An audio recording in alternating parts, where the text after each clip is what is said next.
আজ বৃহস্পতিবার, তাই মা লক্ষ্মীকে আজকে নতুন শাড়ি পরাবো। আর আজকে দেখো এই সুন্দর শাড়িটা হচ্ছে পরাবো। এটা কিন্তু পুরোপুরি বানানো শাড়ি। আর মায়ের স্নানটা দর্শন করাতে পারলাম না। আর এখানে দেখো গপুদেরকে স্নান করিয়ে দিচ্ছি।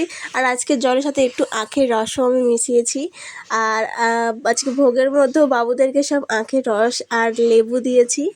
আজকে বাজারে গিয়েছিলাম তো কিনে এনেছি। আর এই গরমে গপুদেরকে কিন্তু প্রতিদিনই স্নান করাবে। আর রাতের দিক করে গপুদেরকে মাঝে মাঝে আমি টিস্যু পেপার দিয়ে ভালো করে পুরো গাটা মুছিয়ে দিচ্ছি, কারণ যা গরম পড়েছে ভালো করে গা না মুছলে ওদের ঘুম হবে না।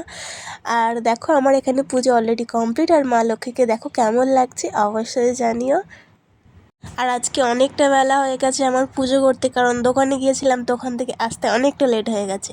আর ওপরের ফুলগুলো হচ্ছে মাধবের মাথায় যে ফুলগুলো আছে ওগুলো আমার মা সকালে দিয়েছিল, তো ওই জন্য একটু শুকিয়ে গেছে। আর আমার কোলেকে দেখো, এই